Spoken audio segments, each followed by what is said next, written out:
मानस में रावनार जसु पावन, गावें सुनहि जे लोग। राम भगति दृढ़ पावहीं, बिनु विराग जप जोग। रावनार, रावनार कौन है? रावण के अरी, अरी माने शत्रु। कौन? राम जी। राम जी का शत्रु रावण ऐसा नहीं कहीं लिखा है, उसने शत्रुता मानी है। संत और भगवान किसी से शत्रुता थोड़ी मानते हैं, संसारी लोग इनसे शत्रुता मानते हैं।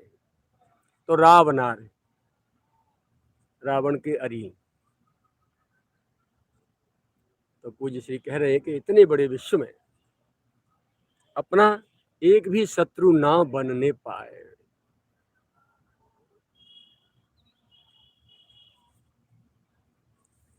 किसी से भी राग द्वेष नहीं और किसी से भी क्रोध विरोध नहीं।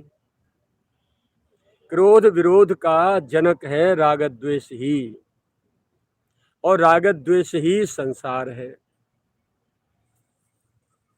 किसी से राग किया उससे संस्कार बन गए, और किसी से द्वेष किया उससे संस्कार बन गए।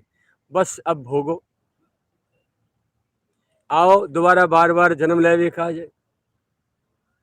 पेमेंट चुकावे काज, काऊ पते लेनो काऊ देनो। तो राग द्वेष ही संसार है।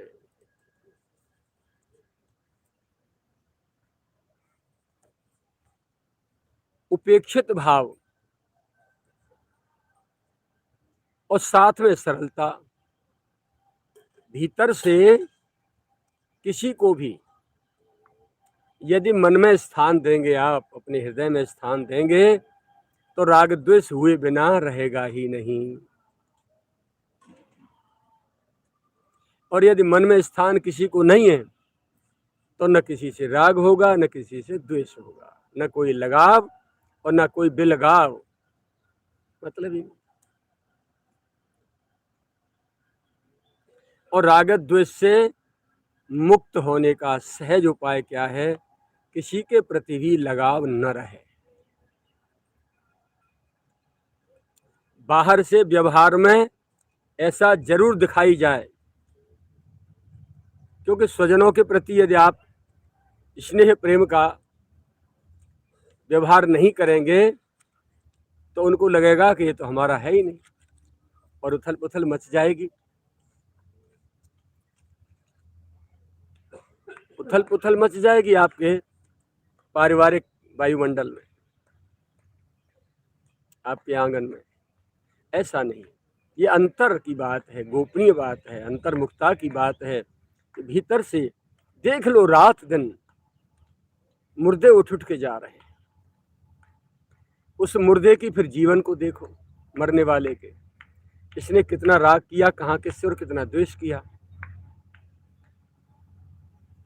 कितना पाप की कमाई से अर्थ संचय किया, और कितना मान सम्मान और शत्रुता संचय की। कोई साथ गया, जो अब तक अपना अपना कह रहे थे वही कंधे पर धर के ले जा रहे हैं फूंकने के लिए।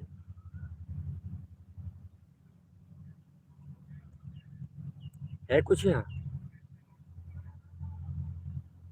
जब अपने ही अपने नहीं हैं तो मरने के बाद ये छूटे, उससे पहले ही भीतर से छोड़ के बैठो ना।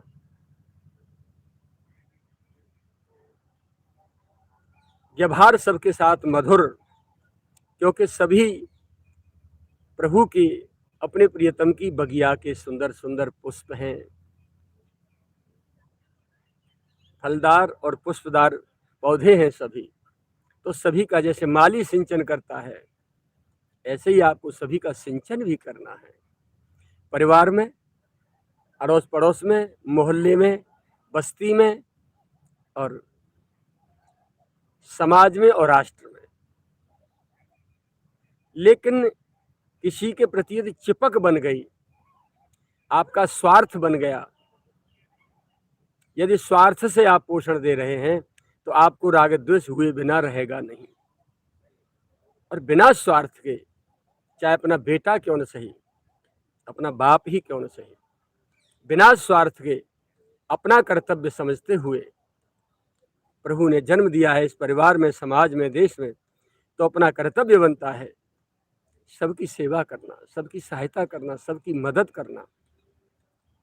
संत महात्मा हमेशा दूसरों के लिए जीवन जीते हैं और किसी के प्रति राग द्वेष नहीं होता। ऐसा ही नहीं है कि जिस परिवार में जन्मे उन्हीं का पोषण करते हो, ऐसा नहीं। उनके शरणागति में जो आ गया, कहीं से भी आ गया, कोई भी आ गया, पूरा लाड़ लड़ाते हैं,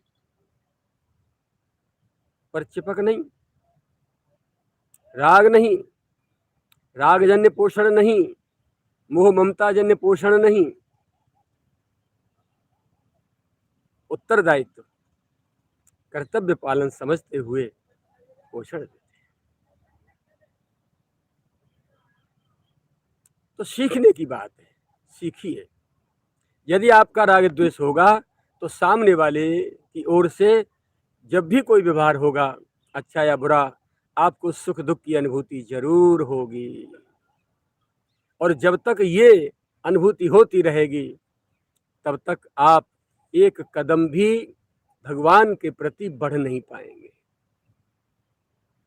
बात भले ही ऊंची ऊंची कर लेना, चाहे आप चाहे मैं, पर एक कदम भी आगे नहीं बढ़ पाएंगे। ये महापुरुषों की डंके की चोट आवाज है, घोषणा है। हमें आगे बढ़ने से रोकता कौन है? राग द्वेष, स्वार्थ और अहंकार। और बांध के कौन पटक देता है?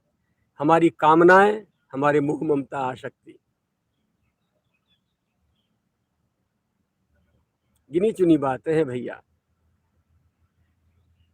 आप रात दिन सुन रहे हैं, तो आ जाओ, इनसे बचना है। किसी से भी राग द्वेष नहीं, किसी से भी क्रोध विरोध नहीं। क्रोध ही विरोध का जनक है। किसी पे क्रोध करोगे तो शत्रु बन जाएगा तुम्हारा, तो विरोध का जनक है। और राग द्वेष ही संसार है। क्रोध के विषय में तो संत और शास्त्र ऐसा कहते हैं कि यह तो अग्नि के समान है, भयंकर आग है।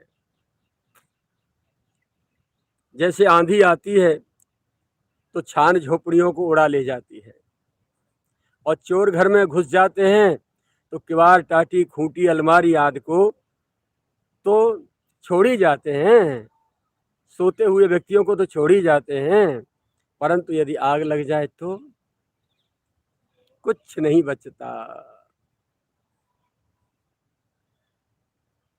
सब जलकर राख खाक हो जाता है। ठीक इसी प्रकार अन्य विकार, क्रोध के अतिरिक्त अन्य विकार तो आंधी और चोरों के समान साधक का अधिक अहित नहीं कर पाते, कुछ न कुछ तो बच ही जाता है। परंतु जब क्रोध आ जाता है तब तो सर्वस्व ही सुहा कर डालता है, क्योंकि क्रोध अपने आप को जलाता है। अपने भीतर घर में आग लगी हो और बाहर तुम कोल्ड ड्रिंक पी रहे हो तो क्या ठंडे हो जाओगे? शांति हो जाएगी। और बाहर कहीं आग लगी हो, आप किवाड़ बंद करके भीतर बैठे हो तो आपकी शांति होगी। तो अपने भीतर के घर को आग से बचाओ। भीतर का घर अपना हृदय, अपना मन, अपनी बुद्धि, अपना अंतःकरण, इसमें क्रोध की आग ना आए, विरोध की आग ना आए। और आग लगती किससे है? स्वार्थ, अहंकार, राग द्वेष, इनसे बच के रहो, अपने आप को बचाओ इनसे।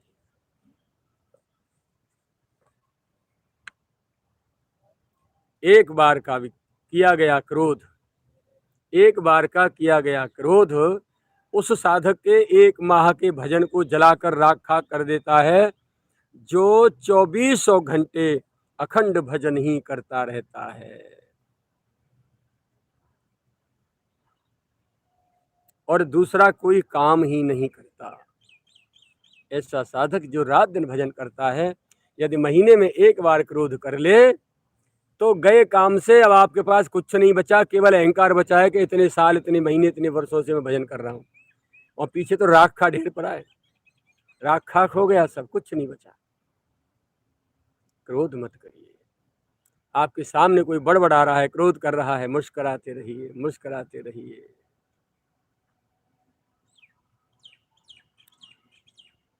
यह समुत्पतितं क्रोधम क्षमयैव निरस्यति, यथोरगस्त्वचं जीर्णाम, यथोरगस्त्वचं जीर्णाम सवै पुरुष उच्यते। सामने वाले में तुम्हारे प्रति क्रोध जागृत हुआ है, और क्रोध जन्य कुछ बढ़िया बढ़िया वाक्य तुम्हारे पे बौछार कर रहा है, क्षमयैव निरस्यति, क्षमा से उसका निस्तारण कर दीजिए। भीतर भीतर क्षमा का भंडार रखो, शांत रहो, देखते रहो, मुस्कुराते रहो। यथोरगस्त्वचं जीर्णाम, जैसे उरग माने सर्प, उरगस अपनी ऊपर की जो उसकी कैंचुली होती है ना, उसको जैसे छोड़ देता है ना, किसी में उलझा के, जीर्ण शीर्ण त्वचा जो उसकी कैंचुली बन जाती है उसे छोड़ देता है, तो उसी प्रकार जो क्रोध को ऐसे ही छोड़ देता है कांचले की तरह, बिना काम की जान के। बोले सबई पुरुष उच्चते, वही पुरुष कहलाता है, वही है पुरुष। और क्रोध में आग बबूला हो जाए वो तो कायर है, कायर।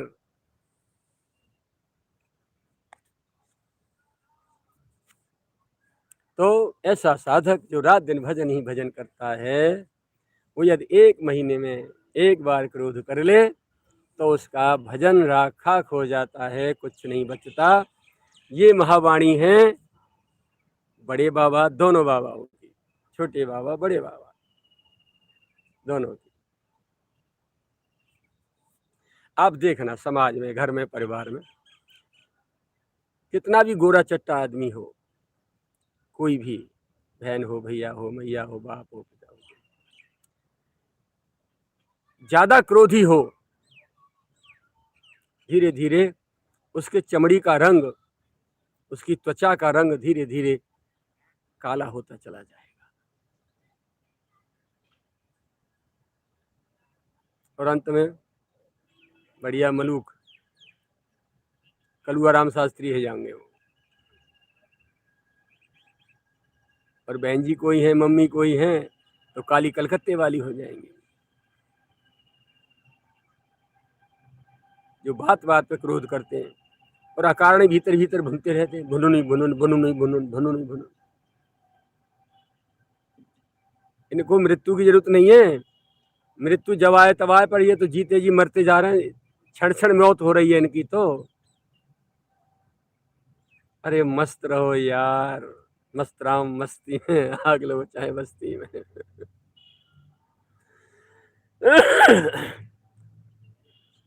कोई कुछ कह जाए, शब्दों का जोड़ ही तो है, आई से लेके क्षत्र ज्ञान तक के अक्षर है, उनका शब्द बने, शब्द से वाक्य बने, वाक्य से पूरी कहानी।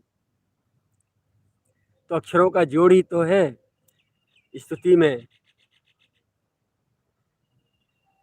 गालो अथवा आरती में अथवा गाली में दे दो, तो शब्दों का जोड़ तुमको कहाँ चिपक रहा है भाई।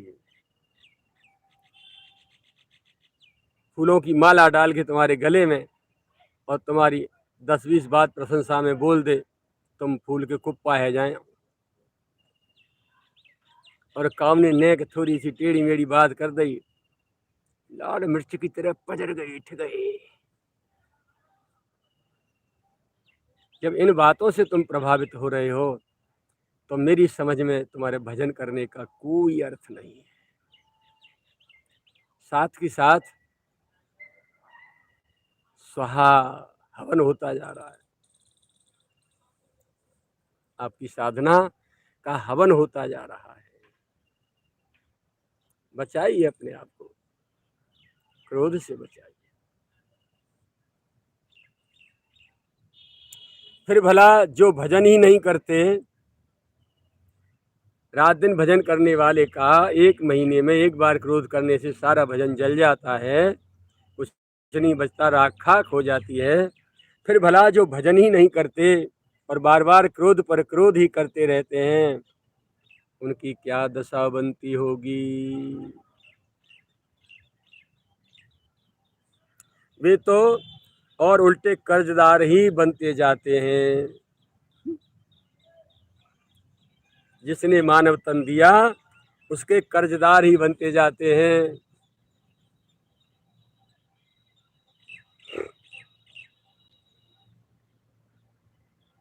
और पूज्य बाबा महाराज क्या कहते थे, उनकी क्या दशा बनती होगी जो बार बार क्रोध पर क्रोध करते जाते हैं। दिन में कितनी बार क्रोध करते हैं। तो पिछले जन्मन की तपस्या साधना सुकृत जितने भी हैं सत्कर्म, वे भी सब जल के स्वाहा राख खाक होते रहते होंगे। भुसकी सी आग है, भीतर भीतर सुलगती रहे सुलगती रहे सुलगती रहे, भीतर भीतर पूरो खेल खत्म। ऊपर आग ना दिखाई दे, भुस में भीतर भीतर सुलगती जाए। बस भीतर लगी है क्रोध की तो सुलग रही है धीरे धीरे धीरे। तो फिर भला जो भजन ही नहीं करते और बार बार क्रोध ही क्रोध करते रहते हैं, उनकी क्या दशा बनती होगी। वे तो और उल्टे कर्जदार ही बनते जा रहे हैं, चाहे वो कोई भी हो।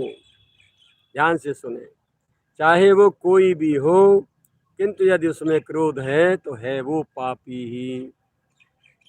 क्रोध पाप कर मूल, लक्ष्मण जी ने परशुराम जी से कहा ना। बार बार बाबा क्रोध काहे को कर रहे हो। क्रोध पाप की मूल है, पाप की जड़ है। भीतर विकार भरे हैं और ऊपर से हम भजन भी करते जा रहे हैं, तो ऐसे भजन से मुमुक्षु साधक को कोई विशेष लाभ नहीं मिल पाता। विकार तो सूअर के समान है। जिस व्यक्ति के घर में सूअर पाले जाते हैं, संसार उसे स्वपच कहता है। ठीक इसी प्रकार अध्यात्म पथ में जो साधक अपने भीतर विकार रूपी सूअरों को पोषण करता रहता है, वही इस प्रेम पथ में स्वपच माना जाता है। जैसे राजकुमार की छाया तक का भी कोई स्वपच और सूअर स्पर्श नहीं कर सकता, ठीक वैसे ही निर्विकारी साधक को विकार और विकारी पुरुषों से दूर ही रहना चाहिए।